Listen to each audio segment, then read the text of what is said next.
Welcome back. Today we have another fresh new topic that I think is also quite fundamental to experience when you walk into my studio or any other studio for that matter. We have discussed the transparency of pricing. We have broken down the hourly models and the flat rates just to empower your budget. But now I want to talk about the transparency of communication. I would like us to discuss the art of the tattoo consultation. The tattoo consultation is without a doubt the most critical 30 minutes of your entire tattoo process. This is where the tattoo is either won or lost. This is not just a casual slot to chat and book an appointment. The consultation is where vague ideas are translated into concrete tattoo designs. And this is where we also align our expectations, or like we align expectations with technical reality of application. This is where, quite frankly, you decide where you trust this artist, and also where the artist might actually also decide or realize whether your skin is a fit for their technical capabilities. So in this video, I'd like to give you the flawless guide to having a low stress, high value consultation. We're going to ensure that you walk into your consultations prepared and walk out with absolute confidence and certainty, or rather certainty. I don't know how to pronounce that, but yeah. Let's begin with the initial barrier, which is the online consultation, or rather the online inquiry. It can be via WhatsApp, it can be online via email. I'm not sure who's still using email, but a lot of people do enjoy using email. So before you even book this consultation, you start by sending in your inquiry. And I cannot stress enough that how you compose your initial inquiry dictates how everything else from that point follows, and the entire trajectory of your consult. A professional, especially one who focuses on custom edge work, receives an astronomical number of inquiries, and they filter through them based on two main factors: technical interest and readiness. An inquiry that says, "I want a full sleeve, how much?" is a weak inquiry. It provides zero technical context. So the response that you're going to get will either be generic, if you even get a response, but you're not going to get actual value. Your goal is to give off the impression that you are a serious client right from the very first message or email. And here's what you need to actually provide to cut right through the noise. First, a very concise design statement. You want to define the core concept. If you can articulate the style, for example, a realism tiger, or a neo-traditional cover-up, or geometric shoulder piece, this shows that you've done some research and you are actually serious about what you're inquiring about. Secondly, you want some high resolution or high quality reference images of some sort. It doesn't have to be the actual final design, but to just show where your vision is, if you have any, for that project. This is the actual meat that the artist can actually work off of.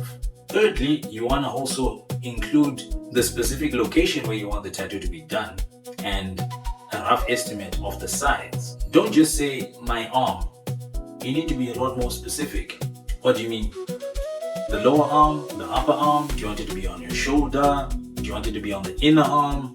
It just raises opportunity for monotonous feedback of back and forth with information that you could have just provided from the start to get a valuable response to begin with. And if it's possible, you want to be specific about the dimensions, be it in inches or centimeters. It doesn't have to be the exact size, but then if the artist has a general idea of the dimensions that you're thinking of, they have a better way of composing the response that is going to make sense to keep the conversation productively going forward. Because the size and placement immediately dictates the technical constraints associated with whatever project you want to undertake, and therefore makes it easier to actually come up with the final quote. And the fourth thing that you may want to include is your budget, or whatever budget range you have. And this is not a guess, but the actual amount you have budgeted for the project. This is not a trap. It's more about logistical matchmaking. A professional will know how much specialized labor the project requires. This way, they would even know how much design time they are able to allocate to your inquiry moving forward, how much, how complex the design can be, like even choosing the sort of style that would work within your budget and the size that you are looking to get the tattoo in. For example, it needs, if it's a project that needs to be carried out in multiple sessions, or if we need to simplify the concept to maximize your value within your financial situation. Your budget creates efficiency. It ensures that the artist doesn't design a concept that's like going to be for 2,000 bucks when you only have 800 bucks. They could have just as easily used that time to come up with a concept that would fit in your budget. Now that the inquiry has succeeded and you have booked your consult or consultation, this 30-minute window is not necessarily a time that is meant for the artist to capture your name and take down your details as well as a deposit.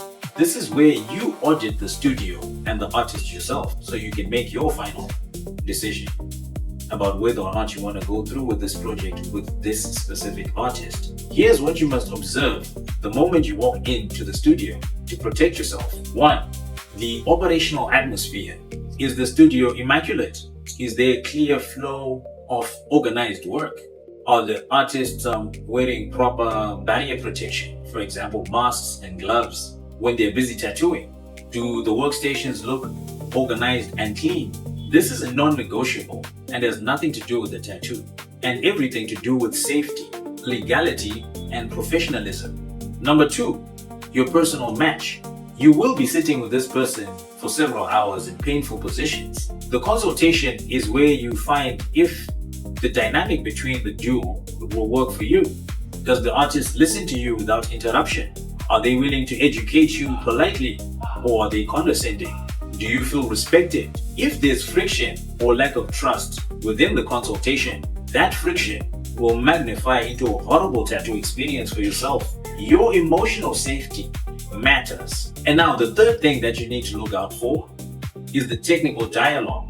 The artist must engage with you technically. If you present a complex realism portrait and your artist just responds, "Cool," that can easily be a massive red flag. They should be discussing light source, composition, depth, and most importantly, how the tattoo will age on your specific skin type and in the location that you want the tattoo to be done. A true artist or true professional is always concerned about how the tattoo is going to look 3, 4, maybe 10 years down the line, not just when it leaves the studio. Now we can move on to the part that brings the most anxiety, which is how do you communicate during your consultation? Your goal here is not to become a technical expert. Your goal is to provide technical precision about your expected outcome. You must try to avoid vague and subjective language. That leaves a lot of room for interpretation. Vague language sounds like something like, "I want to look powerful," or "I want it to be unique." Subjective terms have no definition. What is powerful to you might be minimal to the artist, or vice versa. Instead, use technical anchors. Technical anchors are specific descriptive terms that provide an analytical framework for your artist. Instead of saying powerful, you can say, "I want strong contrast between the deep blacks and the open skin," or like you want highlights that really pop. This is descriptive and it allows the artist to decide on the correct saturation technique to achieve your desired outcome. Instead of saying delicate, you can say, "I want fine line work," like single needle style and very light gray wash shading, almost a stipple effect. And now you have almost defined the specific needle and the kind of technique you expect the artist to apply. By using technical anchors, you remove the risk of misinterpretation. You ensure that your creative vision in your head is translated onto paper into a detailed technical design. And I think now we can move on to the next critical point, which is going to be the design commitment, and deposit. The consultation usually concludes with you paying in a deposit. This deposit is not necessarily the purchase of a tattoo. It is rather a financial commitment to the artist's pre-production labor. That's like the design or any sort of research that might need to go into whatever concept or project that you have in mind.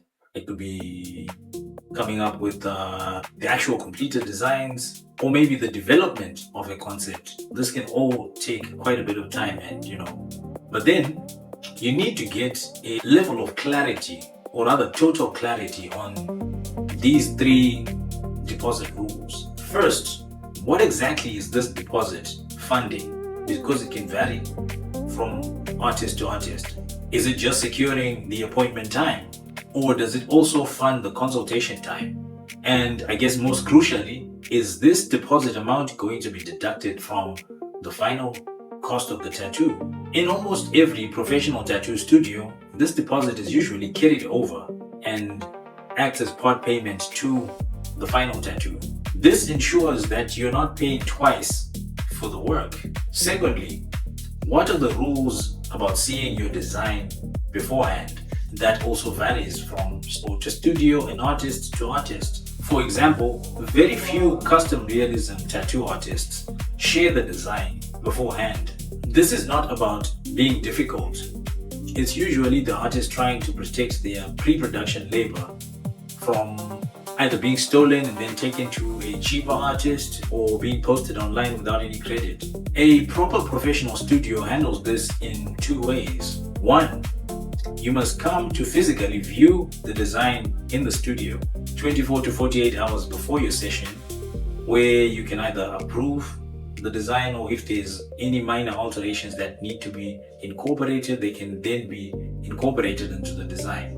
Or two, the final composition is presented to you at the start of your session with a little bit of a time buffer built in for collaboration on any alterations that may need to occur before the session actually starts and any of the stenciling actually commences. This is actually standard, secure procedure.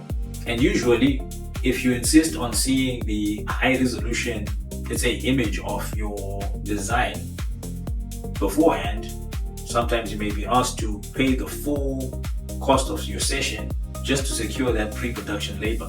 No, what am I saying? Sometimes you may actually be required to pay the entire cost of the full pre-production labor.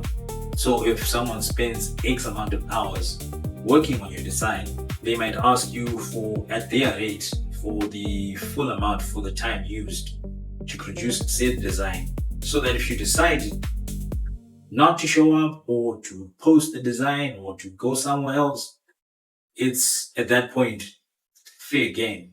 And then I guess the third point that you need to understand about your deposit is the rescheduling and canceling policy, which also varies studio to studio. This cannot be a guess. You actually need to specifically ask so you are in the know. You can ask politely, listen, if there's an emergency and I cannot show up for whatever reason, what is your policy for rescheduling without me losing my deposit? A standard professional studio will usually require a 72-hour prior notice, especially for custom work, so that they can fill that gap with someone else within time. And if you cancel a day before or just a few hours before, outside of that gap, then the deposit will usually be forfeited. This isn't a penalty per se, it's more compensation for the artist's whole day or schedule that you just destroyed. And a professional will handle this clearly within that consultation. Now, I think we've covered quite a lot, and I think we should be getting closer to the end of this video. We've already covered online inquiries, auditing the studio, using technical anchors, and the deposit rules. This way, I think I've given you enough actionable meat to work with.